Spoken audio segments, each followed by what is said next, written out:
Let's go to Kisumu, where my colleague Sharon Momanyi now joins us. Sharon, we understand that a number of residents cannot find their names or their details on the voters' register.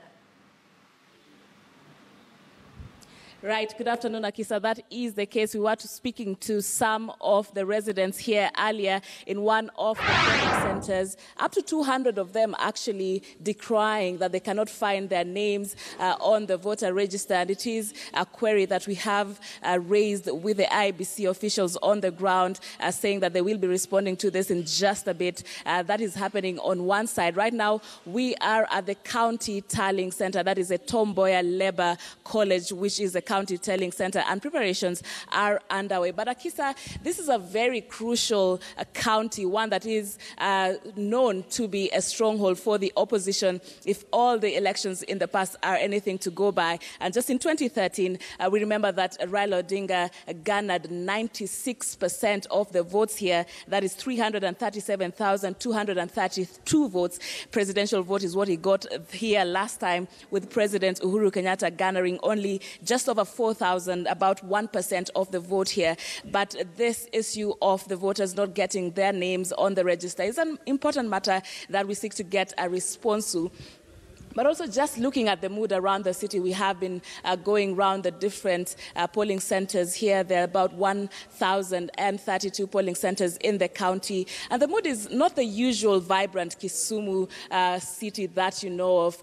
Some of the shops, actually, we found shopkeepers taking their stuff and goods out of their shops, just not knowing what to expect from tomorrow. But what we know is we were also speaking to the county commander, saying that all matters of security all preparations have been taken to make sure that the process goes on as peacefully as possible. About 3,000 police officers have been dispatched to the various polling centers across the county, 2 policemen to man each polling station, just to be sure that the process takes place peacefully and that, the residents here can come and exercise their democratic right in a way that is protected, Akisa. And also, we've seen a number of efforts, even by the Jubilee administration, to try and make some inroads in the county. Just last month, they were here in Kisumu County to try and warm up the hearts of the residents, noting the president himself just noted that, we have to do this peacefully, even knowing that this is an opposition stronghold. And we saw him relaunching the East African Breweries plant here in Kisumu that is meant to increase job opportunities for residents here. But that didn't go so well. We also saw the deputy president getting jeered during that event. But interesting to see how that is going to take place tomorrow. It's just about 16 hours to the start of this ever so crucial exercise. There are 539,000 registered voters in this county. So we wait to see how that is happening. But at the moment, we shall be coming back with just to try and get the response from the IEBC officials regarding the many voters who say they cannot find their names in the voter register. Akisa. We'll be expecting that. Sharon Momanyi joining us live from Kisumu. Earlier on, a presidential candidate for the National Super Alliance, Raila Odinga, met European Union observers in the country. And later on, he held a press briefing. Let's just take a look at that. There are about 11,000 polling stations do not have a network coverage. That this is a concern to us, given the fact that a number of these polling stations are in some of our strongholds. We don't understand how a place like Siaya, Homa Bay, Migori, and so on could be out of network. We think that this is basically something that is deliberate, which is meant to do something fishy during the transmission of the results. We also did raise with the IEBC yesterday that ballot papers must be stamped for them to be counted as valid. And that is the law as it existed, as we know it. And anybody else who was trying to say that you can have a ballot paper which is not stamped somebody who really wants to do rigging, and this is completely unacceptable to us.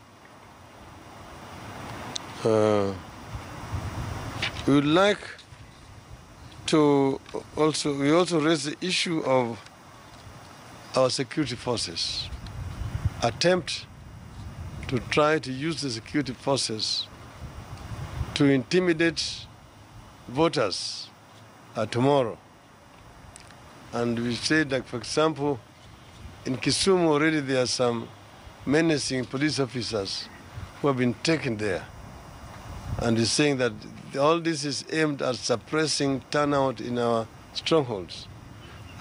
We also got information that there was an aircraft which came from Laikipia Air Base and flew to Nairobi carrying certain materials, which are basically called smoke bombs.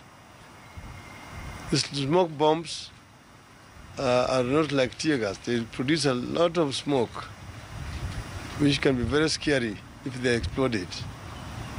And that it can be used to basically scare people, disperse people away. They told that some were dropped here in Nairobi, others have been taken towards Lamu side. And our fear is that this might be used under the pretext of Al-Shabaab attack to again scare people from participating in the elections. We want to appeal to our security forces to desist from being used in a way that would compromise the integrity of these elections.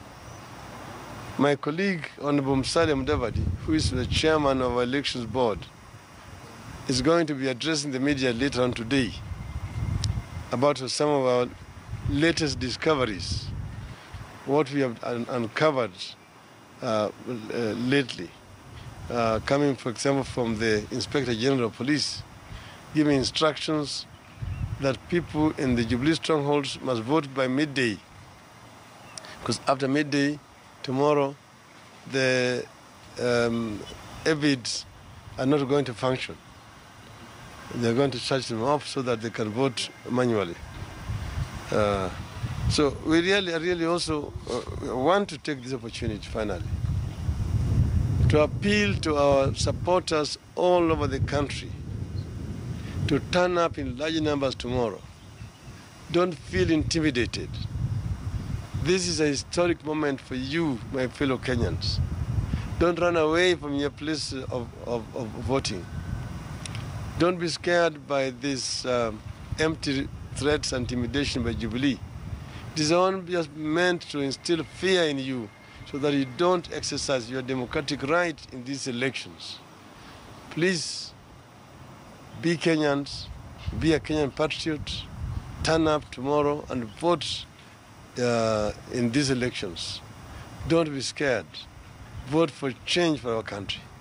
But even those who are not going to vote for us as NASA, you have your democratic right, exercise it tomorrow and vote.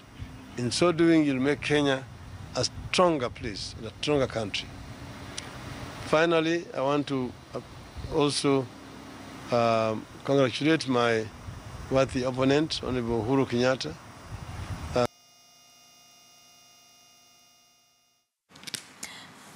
NASA presidential candidate there. We apologize for that tiny technical hitch. We will be sorting it out, but we've gotten much of what he had to say earlier on. Claims that an aircraft left the Laikipia Air Base to Nairobi sometime this morning carrying smoke bombs, as well as alleging that voters in the strongholds of Jubilee have been instructed to vote before midday, and then after that network will be cut off, or the internet will be cut off. Some of the allegations he's making, but urging his supporters to come out in large numbers and exercise their democratic right to vote. That was the NASA presidential candidate Raila Odinga in a press briefing ahead of the polls tomorrow, which are just 16 hours away.